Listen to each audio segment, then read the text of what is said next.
Meu nome é Gustavo, eu tenho 40 anos de idade e eu tô nessa cadeira de roda desde os 15 anos. Eu nasci numa cidade bem pro interior do estado de São Paulo, região noroeste, chamada Lavínia. E lá em Lavínia, com 15 anos de idade, como todo bom menino do interior, a gente saía para nadar em rio. E no dia 13 de dezembro de 1990, eu e um grupo de amigos fomos nadar até um rio, que a gente costumava sempre nadar lá, e a gente pulava de uma cachoeira numa área mais funda do rio. E o que acontece é que no verão chove muito e a água das chuvas que caiu naquele período acabou assoreando o rio lá, a área que a gente mergulhava. E o que era um fosso de 2 metros de profundidade ficou com menos de meio metro. E eu não sabia, né? Quando eu cheguei lá, porque a água estava escura, tudo, e eu fui e pulei, mergulhei ali sem saber que estava raso.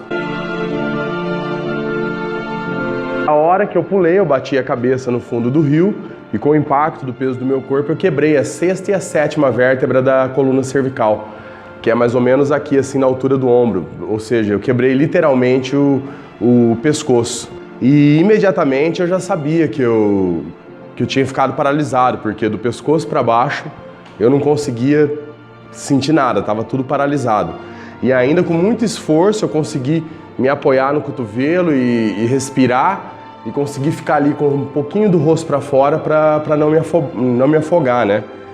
E foi assim, muita coisa acontecendo ao mesmo tempo e ali meus amigos perceberam que tinha acontecido alguma coisa de errado e me resgataram, né? Me puxaram para a beirada do rio, até do jeito incorreto, que acabaram puxando. E isso força a coluna, não pode ser socorrido desse jeito. E nesse momento minha cabeça já estava ali passando mil coisas, porque eu já tinha algum contato com pessoas com deficiência, com pessoas na cadeira de roda, e tinha uma ideia já do que poderia ter acontecido comigo, que era quebrar a coluna. E nesse meio tempo meus amigos foram até a cidade e meio que sequestraram lá uma maca no posto de saúde, pegaram uma caminhonete de um amigo emprestado e vieram me buscar ali na margem do rio. Dali eu fui levado para uma cidade que tem lá perto de Lavínia, chamada Araçatuba, que é uma cidade próxima e é polo na região. E lá eu fiquei 3 dias e o meu caso acabou se agravando. E eu fui levado para São José do Rio Preto, onde eu fiquei 10 dias na UTI, até eles conseguirem estabilizar o meu caso, porque com a altura de lesão que eu tive, compromete inclusive a respiração, o diafragma, e eu podia ter uma parada cardíaca e respiratória a qualquer momento. E então eu fiquei 10 dias na UTI, depois fui levado para o quarto e fiquei 1 mês no quarto, até meu quadro clínico razoavelmente se estabilizar. E depois disso eu fui levado para o Hospital Sara Kubitschek, em Brasília, que ainda hoje é uma referência na área de reabilitação no país. Eu com 15 anos de idade, né, tinha ali uma série de projetos, de sonhos, especificamente nenhum projeto de vida, que a minha família toda estava mobilizada, que já era vir para Campinas. Eu sempre tive parentes aqui em Campinas, onde eu ia cursar a escola de cadetes.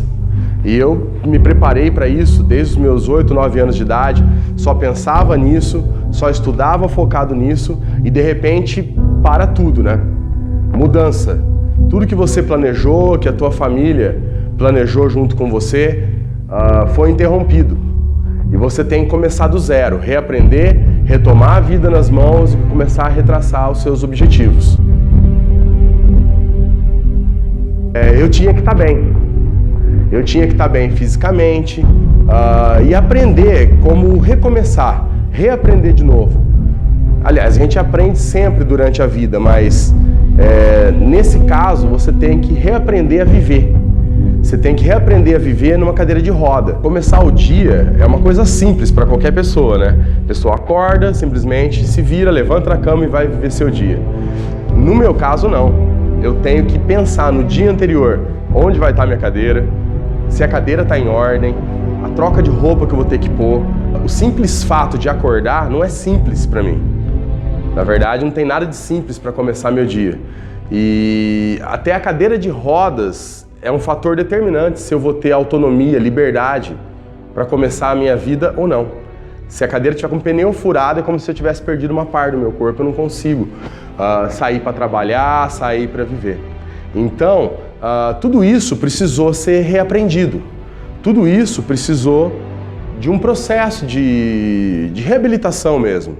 E foi lá no Hospital Sara Kubitschek, como eu disse anteriormente, que eu passei por esse processo.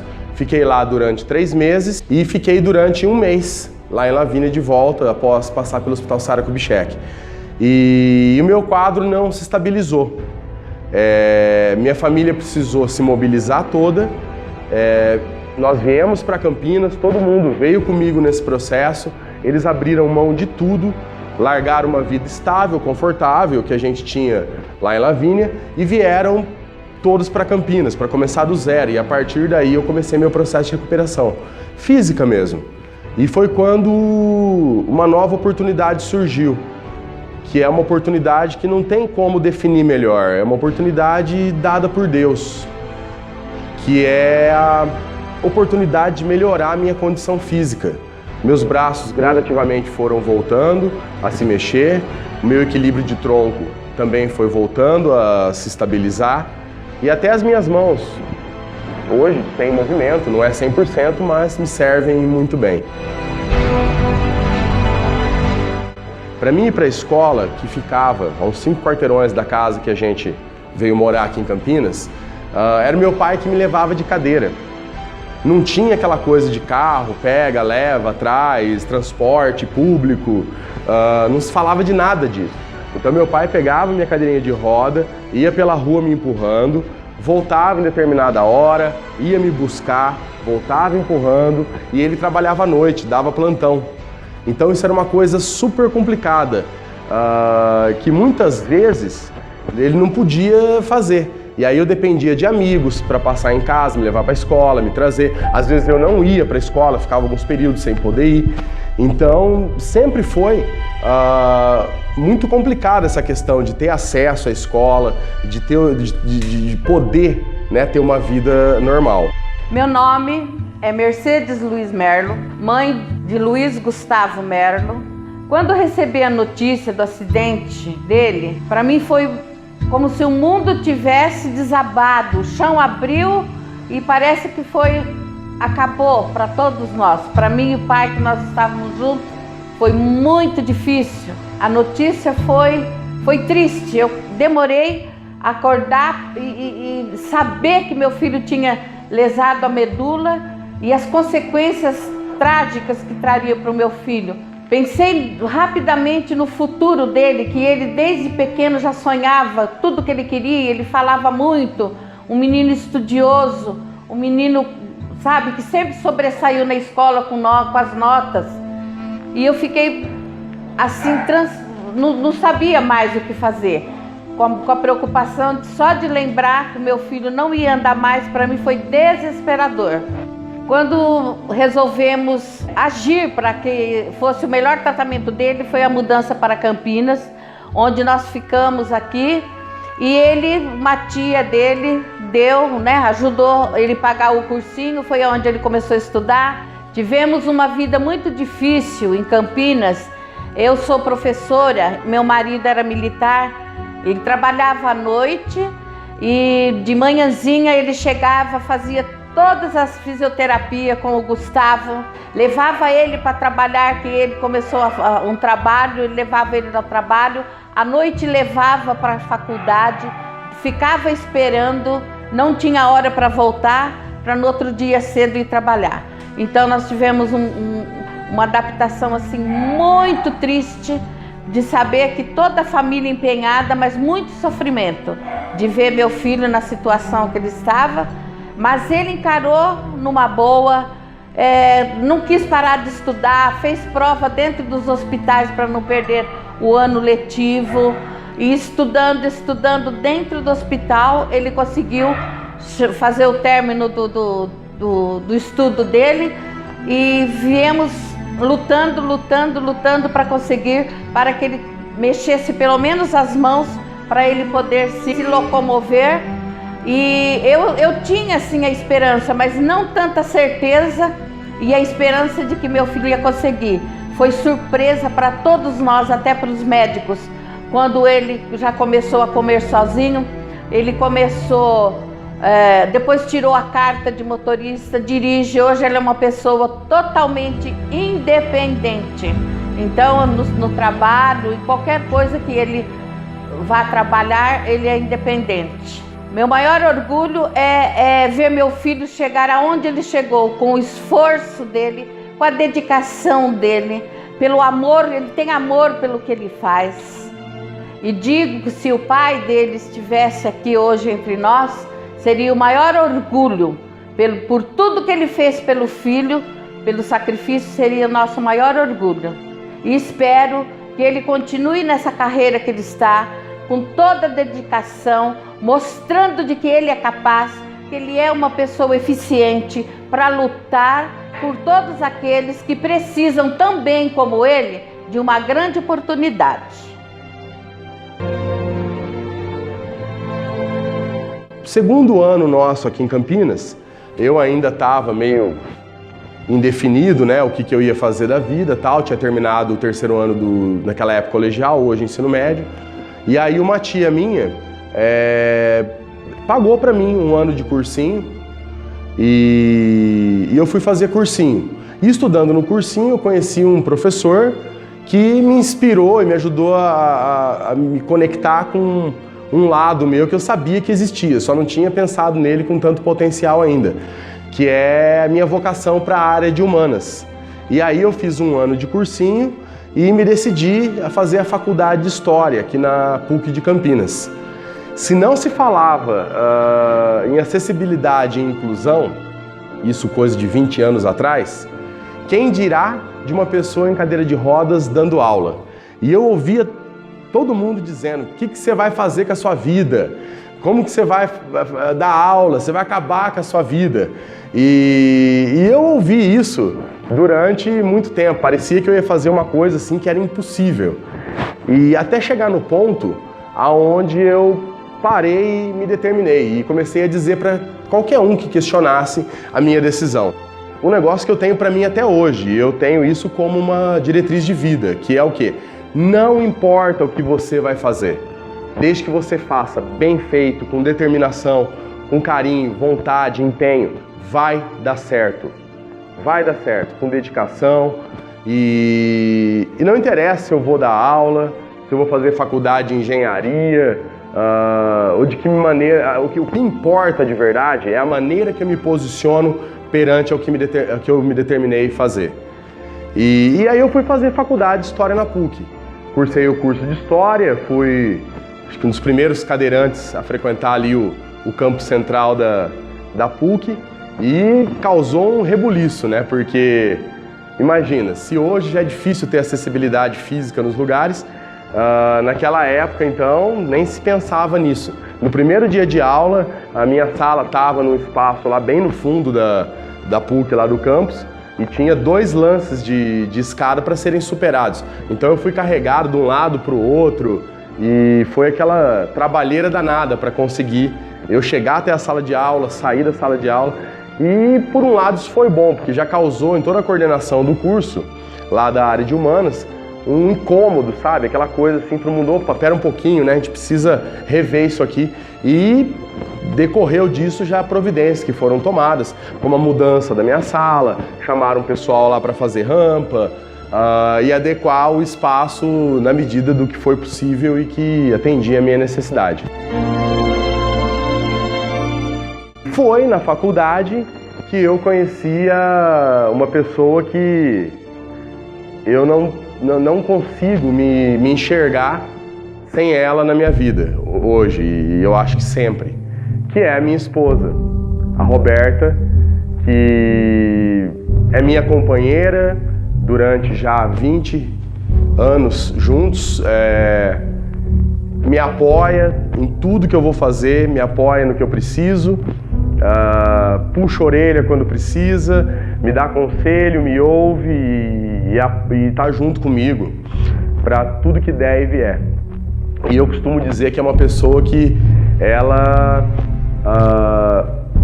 de uma certa forma ela optou por ter a deficiência na vida dela, porque ela podia ter escolhido alguém que não tem deficiência, mas ela deixou a deficiência como uma questão de segundo plano e enxergou a pessoa que eu sou. Então é uma pessoa que eu só tenho a agradecer e que eu fico feliz de ter escolhido percorrer essa jornada junto comigo. E foi na PUC que eu conheci durante a faculdade. A minha história do Gustavo começou no ano de 1994, no curso de História da PUC de Campinas. Da amizade para o namoro foi algo bem rápido. O que me cativou nele, fora o bom humor e a alegria de viver, foi a extrema capacidade que ele tem para resolver as questões do dia a dia. Nós nos formamos em 97 e ingressamos na carreira pública como professores. E desde então nós amadurecemos, nós crescemos como seres humanos e nós compartilhamos vários ideais. E obviamente, por questões de vivência, de convivência e sobrevivência, a questão da acessibilidade dos direitos das pessoas com deficiência se tornaram parte da nossa vida. Como qualquer casal, nós temos nossos altos e baixos, mas eu acredito que mais do que marido e mulher, nós somos companheiros e parceiros de vários ideais de vida, dentre eles a política. Eu costumo dizer aos meus alunos que a política, apesar do nosso país não ser assim, ela existe para que quem trabalha com a política torne a vida das pessoas muito melhor, torne as pessoas felizes. E é por isso que eu acredito que o Gustavo, com toda a experiência, capacidade e projetos já realizados, seja como professor, seja como diretor de escola ou como diretor de projetos, ele tem toda a energia, a inteligência e a capacidade necessárias para que, através da política, ele consiga tornar a nossa cidade um lugar melhor para todos. Além dele ser o amor da minha vida, ele é uma pessoa que eu acredito muito, que eu tenho muita fé e que eu vou continuar nessa jornada ao lado dele para o que der e vier. É isso. Terminada a faculdade, no ano de 97, em 98 já teve concurso do Estado. E eu entrei, passei no concurso do Estado e, detalhe, naquela época não tinha nada de cota, né? Quer dizer, entrei aí sem a questão de reserva de vagas para pessoa com deficiência. E eu me descobri nessa questão de dar aula, descobri uma vocação que eu tenho, que é uma coisa que, além de tudo, eu adoro fazer, que é dar aula, ter contato com pessoas, com crianças, jovens, adultos e conseguir, sabe, tentar buscar o potencial de todas essas pessoas.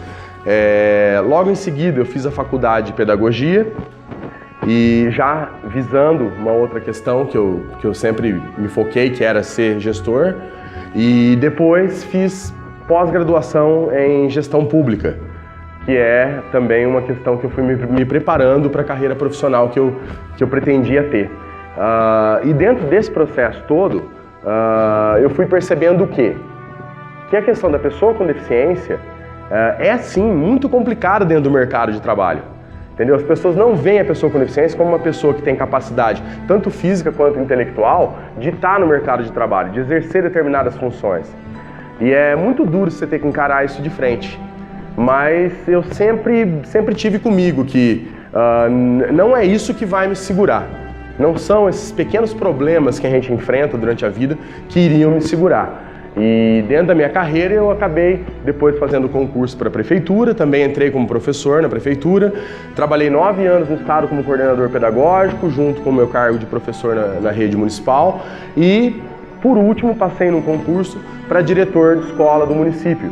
E hoje são meus 2 cargos, eu sou professor na rede estadual e diretor na rede municipal.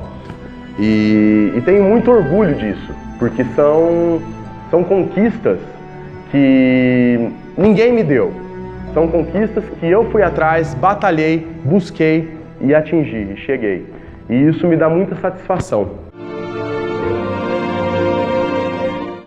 Eu posso dizer que hoje meu maior sonho é continuar tendo as oportunidades que eu tive, tendo as oportunidades que eu tenho certeza ainda vão aparecer e principalmente tendo a sabedoria, a iluminação de discernir entre essas oportunidades que Deus tem colocado na minha vida e, na medida do possível, sempre buscando fazer o meu melhor e o possível todos os dias, de também trazer a oportunidade para que outras pessoas se realizem e que outras pessoas tenham também uma vida melhor, mais humana, para que a gente consiga cumprir um pouco dessa missão aí que eu vejo tudo que eu venho fazendo como uma missão de verdade, que é levar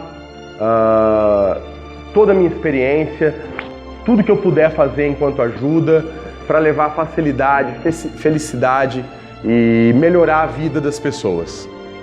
Esse é meu sonho.